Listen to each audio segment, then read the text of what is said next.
55, 55 और 95 हर उम्र के अफराद के लिए यकसा मुफीद मुफाद आम्मा का आलम बरदार। ज़रूर सब्सक्राइब करें, लाइक करें, शेयर करें और बेल आइकॉन प्रेस करें। Rabbani the scholar YouTube channel. नाजरीन इकराम अस्सलाम वालेकुम। Rabbani the scholar YouTube channel पर मैं आपका एक मरतबा फिर इस्तकबाल करता हूं और आज हमारे साथ अपने शहर अज़ीज़ मालेगांव की एक इल्मी अदबी शख्सियत और जहां तक आवामुन्नास जानती है और सिर्फ आपका तारुफ ही अगर मैं पेश करता रहूं तो ये पूरा सेशन मेरा ख़त्म हो जाए, ऐसी शख्सियत जो एक दूरंदेश हिकमत अमली और दीगर तमाम मुफाद आम्मा के तहत अपने कामों को अंजाम देने वाली शख्सियत मोहतरम डॉक्टर इलियास वसीम सिद्दीकी साहब जो है वो आज हमारे साथ हमारे अपने इस प्लेटफॉर्म पर मौजूद हैं और एक इंतहाई अहम मुद्दे पर हम यहाँ पर उनसे गुफ्तगू करने के लिए यहाँ पर मौजूद हैं। मैं डॉक्टर साहब आपका इस्तकबाल करता हूँ Rabbani the scholar YouTube channel पर। और जैसा कि आपकी नज़र होती है हुकूमती इक़दामात पर, हुकूमती अहकामात पर और हर तरह की, चाहे वो एजुकेशनल लेवल से हो, चाहे वो पॉलिटिकल लेवल से हो या किसी भी फील्ड में आप ज़रूर निगाह रखते हैं। तो हाल ही में एक मजदूर कार्ड, श्रमिक कार्ड जिसे कहते हैं या लेबर कार्ड जिसे कहते हैं, इस ताल्लुक से हुकूमत ने कोई नोटिफिकेशन जारी किया है या उसके अमली तौर पर उसके कार्ड को बनाने के लिए कुछ अहकामात सादिर किए हैं। तो क्या आप हमारे नाजरीन को इस ताल्लुक से बतलाना चाहेंगे कि ये एक्चुअल में है क्या चीज़ श्रमिक कार्ड? श्रमिक कार्ड जो है ये हुकूमत हिंद जो मरकज़ी हुकूमत है, मरकज़ी हुकूमत की जानिब से उसकी वजारत मेहनत और रोज़गार लेबर मिनिस्ट्री की जानिब से एक स्कीम निकाली गई है। और ये स्कीम जो है ये मुल्क के उन तमाम मज़दूरों, मेहनत कशों, कारीगरों और जो छोटा मोटा धंधा करने वाले हैं उनको कार्ड बनाकर देने की स्कीम इसको कहते हैं। उसका नाम उन्होंने लेबर कार्ड भी कुछ कहते हैं, कुछ मज़दूर कार्ड बोलते हैं। इस तरीके से ये तो बात ऐसी है कि ये जो कार्ड बनेगा ये सिर्फ उन मज़दूरों के लिए रहेगा जो गैर मुनज़्ज़म सेक्टर में काम करते हैं। ये गैर मुनज़्ज़म सेक्टर क्या है ये मैं पहले आपको बता दूं।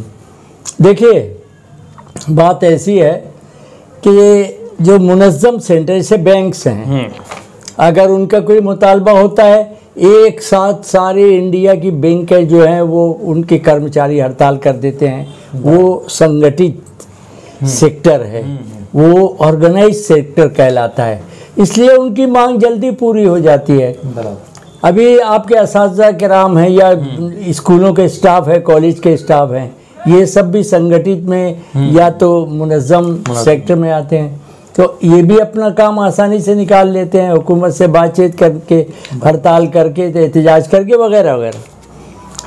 वो जो करोड़ों मजदूर इस मुल्क में ऐसे बिखरे हुए हैं कि जो गैर मुनज़्ज़म सेक्टर में कोई कारीगर है, कोई मजदूर है, कोई उजरत पे काम करता है, कोई ऑफिस में, कोई दुकान पे काम, हज़ारों हो सकते हैं, लाखों हो सकते हैं, बल्कि इसके प्रकार, इसकी किस्में, इनको आज तक ये लोग कभी जमा नहीं होते।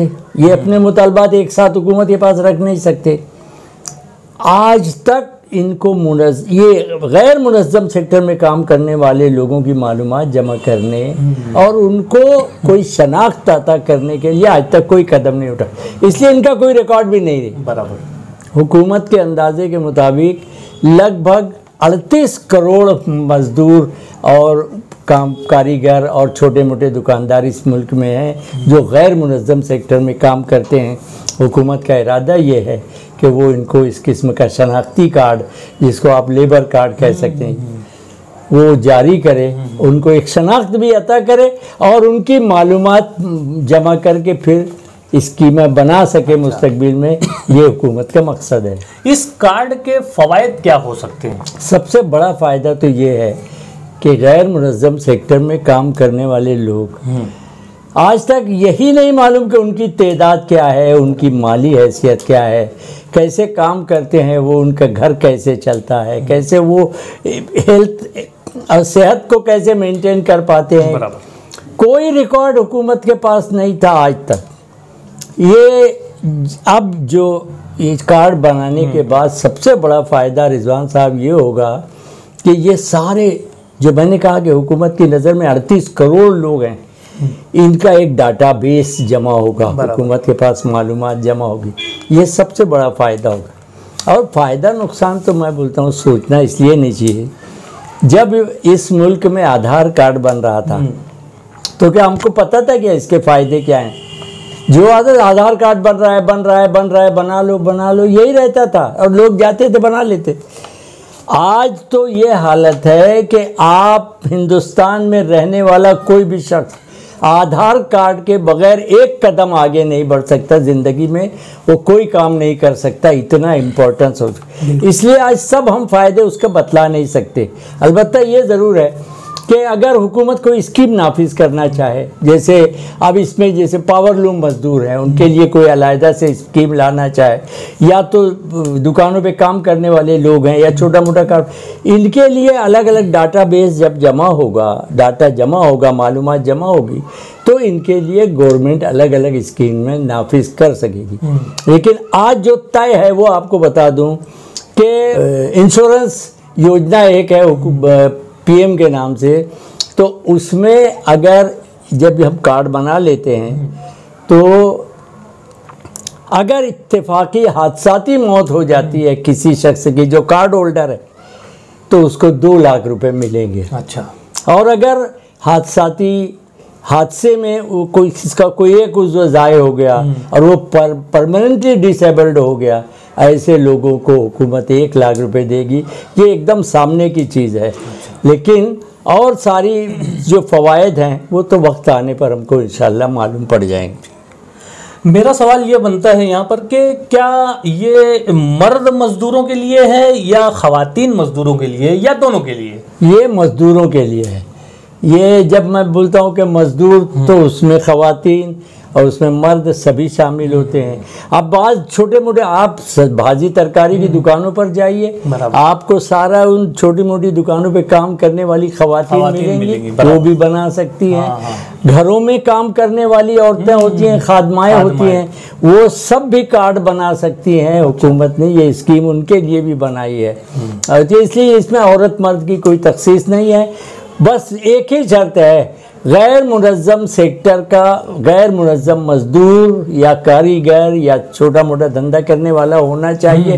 यहाँ तक कि एक दिलचस्प बात आपको बता दूँ, कानून में ये भी लिखा है मुनज़्ज़म सेक्टर के गैर मुनज़्ज़म मजदूर भी इस कार्ड को बनवा सकते हैं। अच्छा।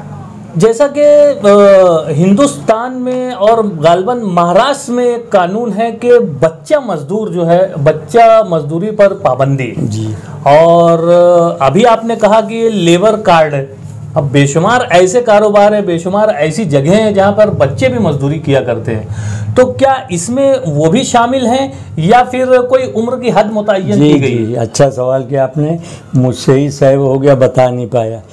शर्त जो है वो मैं आपके सामने रख दूं कि शर्त, सबसे बड़ी शर्त ये है कि उसकी उम्र 16 से 59 साल के दरमियान होनी चाहिए।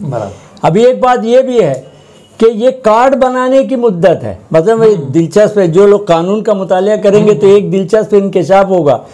अगर वो कार्ड बनाने की मुद्दत 16 से 59 साल है, कार्ड बन गया, लेकिन उसकी हादसाती मौत 65वें साल में हुई तो भी उसको बेनिफिट मिलने वाला है।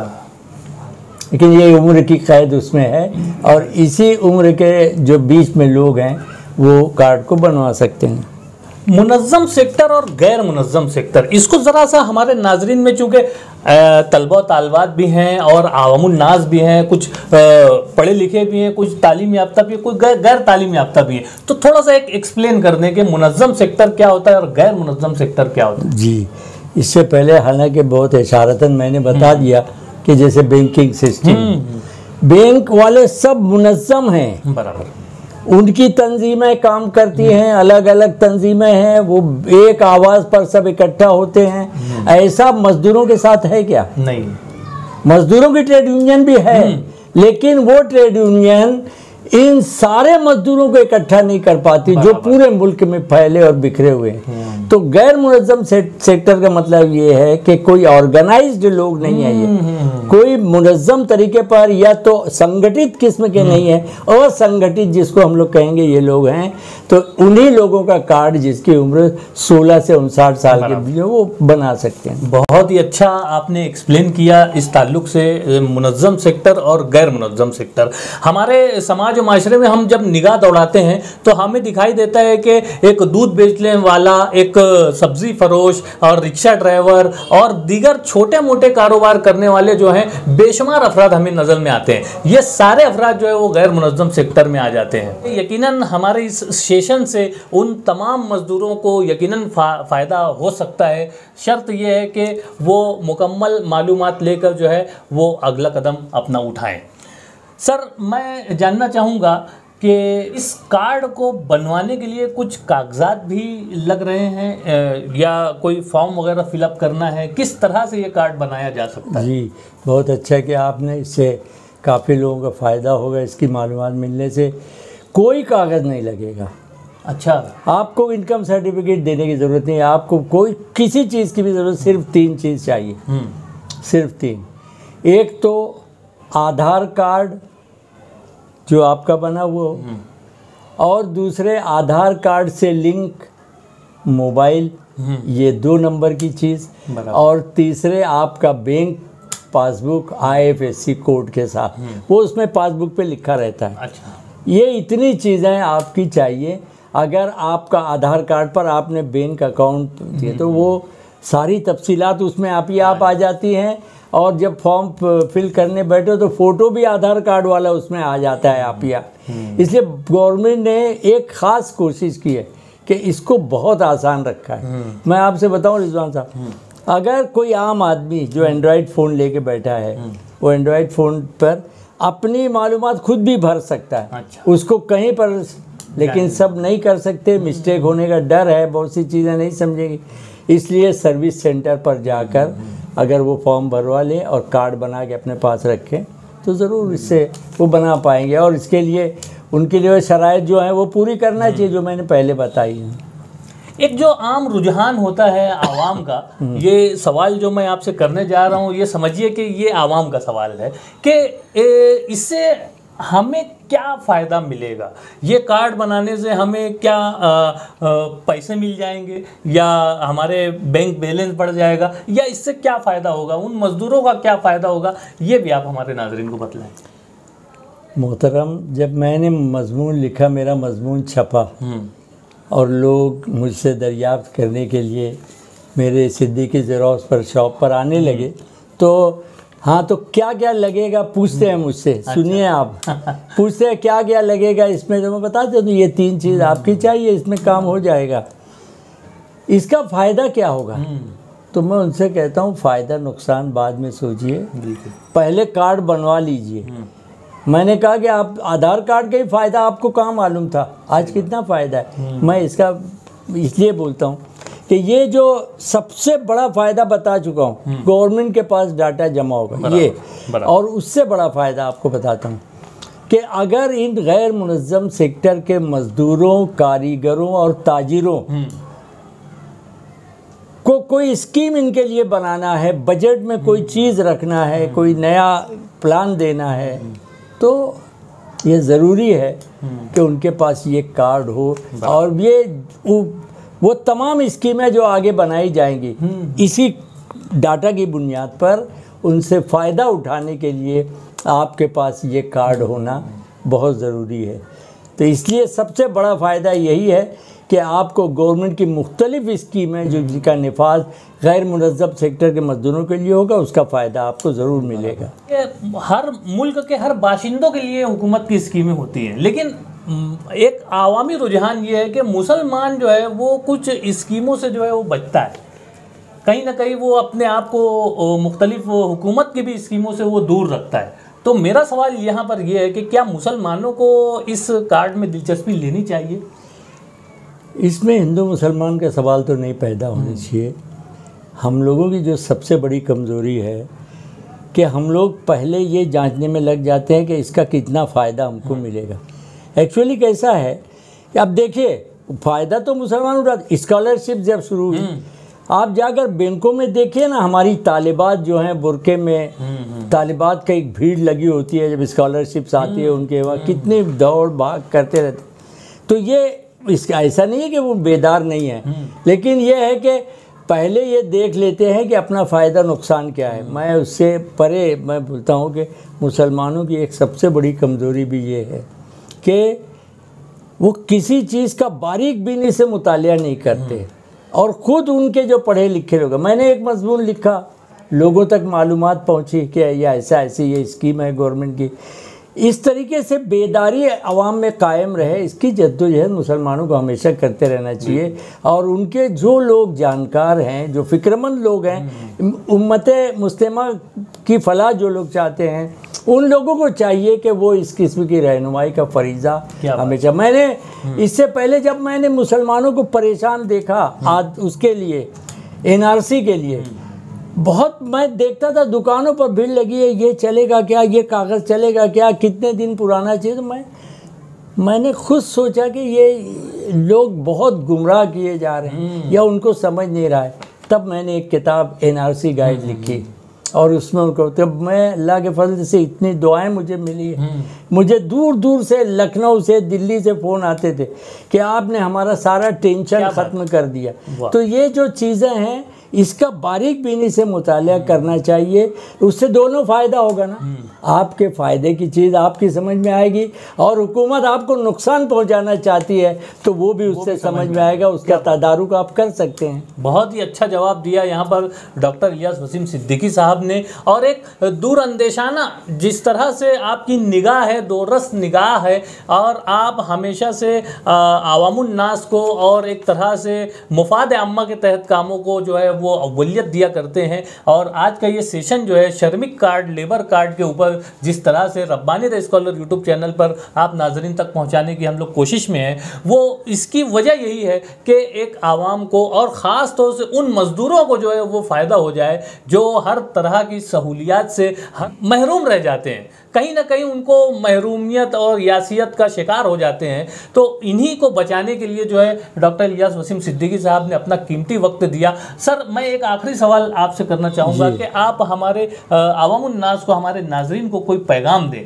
कि हम किस तरह से अपने शब रोज़ को गुजारें, कि इस तरह से जो हुकूमती स्कीमात के मामलात हों, चाहे एजुकेशनल कोई मामलात हों, आपने हर वक्त रहनुमाई का फरीज़ा अंजाम दिया है, चाहे वो बात हो नई एजुकेशनल पॉलिसी की बात हो, TET एग्ज़ाम के ताल्लुक से आपने रहनुमाई की है, और आप अभी श्रमिक कार्ड, और जैसा कि अभी आपने बताया कि NRC के ताल्लुक से आपने बाकायदा किताब ही तहरीर कर दी, तो यकीनन आपकी खिदमात लायक तहसीन है, काबिल तकलीद है। और अवामुन नास को जो है इस मामले में कितना बेदार होना चाहिए, आप ज़रा सा हमारे नाजरीन को पैगाम दें। ये इसको पैगाम नहीं, मशवरा समझना चाहिए। मैं सब ईमानदारी की बात यह है कि सबसे ज़्यादा नुकसान कोविड के दौर में, कोविड के उरूज के वक्त सबसे ज़्यादा नुकसान मज़दूरों को उठाना पड़ा। और कौन से मज़दूर? वो जो एक रियासत से हिजरत करके दूसरी रियासतों में जाते हैं, कैसे कैसे उनकी हालतें ज़ार हमने हाईवे पर चलते हुए, कि एक सड़क के किनारे इमदादी खाना खाते हुए, ग़िज़ाएँ खाते हुए, हमने उनकी बुरी हालत देखी थी। गवर्नमेंट ने ये कार्ड उनके लिए बिल्कुल मखसूस कर दिया, और उनके लिए कि अगर आप बैरून रियासत आकर किसी जगह पर काम करते हैं तो आपको ये कार्ड पहले बनवा लेना चाहिए। ये भिवंडी में, मालेगांव में से हज़ारों लाखों लोग हैं जो बाहर से आके मजदूरी करते हैं, तो इन सब को ये कार्ड बनाना चाहिए। और अभी तक उस वक्त जब पेंडेमिक या ये वबा जब चल रही थी, तब आप समझिए कि गवर्नमेंट भटक रहे थे, लोग घूम रहे थे सड़कों पर परेशान हाल, अपने बाल बच्चों के साथ, अपने छोटे छोटे बच्चों की उंगलियां पकड़े हुए गुजर रहे थे। गवर्नमेंट के पास कोई डाटा इनका भी नहीं था। बिल्कुल, आज वो डाटा इनका भी आने वाला है। और गवर्नमेंट का इरादा ये है कि ऐसे मज़दूरों को भी ज़्यादा से ज़्यादा फ़ायदा पहुँचाना चाहिए। अब रह गया, आपने कहा कि भाई कोई पैगाम देना है, मुझे मशवरा देना है। मशवरतन अर्ज़ करता हूँ कि ये कार्ड हर मज़दूर को उसमें कौन लोग हैं, एक छोटा सा इशारा दे दूं, बिल्कुल, शायद इससे कुछ ज़्यादा लोगों को फ़ायदा पहुंच बहुत जाए। अच्छी बात है। वैसे मैं ज़बानी शायद न कह सकूं, तो आपको बताता हूं। सब्ज़ी, तरकारी, फल, मिठाई, अनाज, छोटे मोटे सामान और दीगर चीज़ें बेचने वाले, हम्माल, हज्जाम, मोची, बांध काम के मज़दूर और मिस्त्री, टेक्नीशियन, कारपेंटर, फेरी वाले, पावरलूम मज़दूर, मुकादम, पान फरोश, चौकीदार, मसाजिद के इमाम व मुअज्जिन, वाइंडिंग मशीन, तराशन, चरखा, सिलाई मशीन, रंगाई, भीम का काम करने वाले, खेत मज़दूर, रिक्शा, कार, वैन और ट्रक के ड्राइवर और घरेलू काम करने वाली खादमाएँ, दुकानों और होटलों के नौकर, अखबार फरोश और बेशुमार, ये लिस्ट मैं कभी बना नहीं सकता। इतने ज़्यादा मेहनत कश लोग हमारे मुल्क में मौजूद हैं। तो इनको चाहिए, मेरा मशवरा ये है कि ये फ़ौरन से पेशतर या तो अपने मोबाइल पे जाके या तो किसी सर्विस सेंटर पर जाकर ये कार्ड बनवा लें और बनवाने के बाद इत्मीनान से बैठ जाएं। आगे जो कुछ होगा उसके इंतज़ार में रहें, एकदम से कोई फ़ायदा देखने की कोशिश न करें। जिस तरीके से आधार कार्ड आज हमारे लिए मददगार है, मुझे पूरा यकीन है कि इंशाअल्लाह ये जो लेबर कार्ड है ये भी हमारी बहुत मदद करेगा मुस्तकबिल में। और हर मरहले पर इस तरीके की चीज़ें जब भी हुकूमत की तरफ से आएँ, उन पे हमको बेदार रहकर उसका इस्तेफादा करने की जद्दोजहद में लग जाना चाहिए। ये इग्नोरेंस का ज़माना नहीं है। आप अगर ये नहीं बोल सकते मैं पढ़ा लिखा नहीं हूँ, मुझे कंप्यूटर चलाना नहीं आता, मुझे ये, आज वो ज़माना ही नहीं रहा। आज तो इतने वसाइल हैं हमारे पास। अभी परसों 4 दिन हुए वज़ीर आज़म ने एक नई स्कीम नाफिज की, हेल्थ कार्ड बोलते हैं, हेल्थ मिशन उन्होंने निकाला है, डिजिटल मिशन हेल्थ कार्ड बनाने की स्कीम के कई करोड़ लोग, 8 करोड़ से ज़्यादा लोग, 18 करोड़ लोग बना चुके हैं वो कार्ड। आप में से कितने ने बनाए मुझे बताइए, जो सुन रहे हैं हमको, आप में से किसी ने हेल्थ कार्ड बनवाया है? वो हेल्थ कार्ड भी आप बनवाएं, ये भी बनाएं। और इस तरीके से हुकूमती स्कीमें, जो मुस्तहिक हैं उनको चाहिए कि हुकूमती स्कीम से फ़ायदा उठाते रहें। यही मैं पैगाम देना चाहता हूँ। बेहतरीन पैगाम के साथ बहुत ही अच्छा सेशन, और एक तरह से बेहतरीन सेशन, और उन लोगों के लिए जो वाकई में उसके हकदार हैं, जो ज़रूरतमंद हैं, उनके लिए डॉक्टर इलियास वसीम सिद्दीकी ने अपना कीमती वक्त Rabbani the scholar YouTube channel पर दिया। मैं सर आपका बहुत मशकूर हूँ, शुक्रिया अदा करता हूँ, और आपसे एक गुजारिश करता हूँ कि आप इसी तरह से हुकूमती स्कीमात पर निगाह रखिए, और मुफाद अम्मा के तहत जो भी आपके जहन में बात आती है, आपके अपने तहरीर के ज़रिए से आप तो अखबारात तक वो बात पहुंचा ही देते हैं, लेकिन चूंकि आज सोशल मीडिया का ज़माना है और Rabbani the scholar YouTube channel जो है अपने इंट्रो में कहता है कि 55, 55 और 95 हर उम्र के अफराद के लिए, और मुफाद अम्मा की बातें जो है पहुँचाने की कोशिश में रहता है। तो आपके लिए ये प्लेटफॉर्म हमा वक्त हाजिर है। आप यकीनन हमें याद कीजिए, हम आपके साथ जो है मुफाद अम्मा के तहत, खिदमत खल्क के तहत जो है तमाम कामों के अंजाम दही में आपके शाना बशाना रहेंगे।